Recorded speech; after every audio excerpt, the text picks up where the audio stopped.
because this is a sensitive topic, and we were supposed to give it for third graders and fourth graders. I missed that information when I was preparing the original presentation. But I just wanted to thank Staff Sergeant Kenya Shirley and First Sergeant Timothy Adams for allowing me this opportunity to give this presentation. I also wanted to thank Sergeant First Class Jill Williams for helping me make this possible. Sexual assault awareness.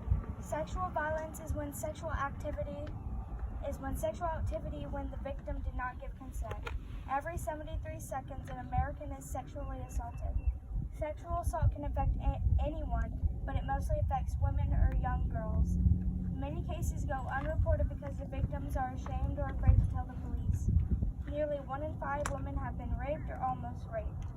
1 in 3 female victims experience it for the first time between 11 and 17 years old.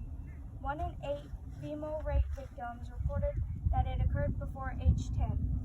Nearly 1 in 33 men have experienced rape or almost rape during their lifetime. About 1 in 4 male rape victims experienced it for the first time between 11 and 17 years old. When sexual violence involves a victim less than 18 years old, it is child sexual abuse. Experiencing childhood abuse can affect how a person thinks, acts, and feels over a lifetime.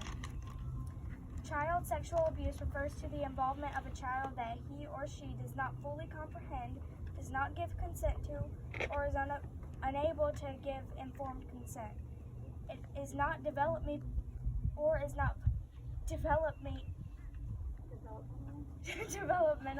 prepared for and cannot give consent.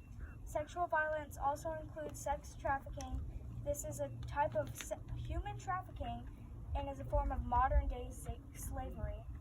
Sexual trafficking involves the use of force, fraud, or coercion to make a person engage in commercial sex acts. Victims include people of all races, ethnicities, sexual orientation, gender identities, countries of origin, and income levels. Victims are trapped and controlled through assault, threats, false promises, perceived sense of protection, isolation, shaming, and debt. Victims do not have to be physically transported between locations to be victimized. If you know someone that may be a victim of sex trafficking, call 888-373-7888 or text 233-733. If you know someone that may be a victim of sexual assault, call 877-995-5247 or go to the website or download the app statehelpline.org.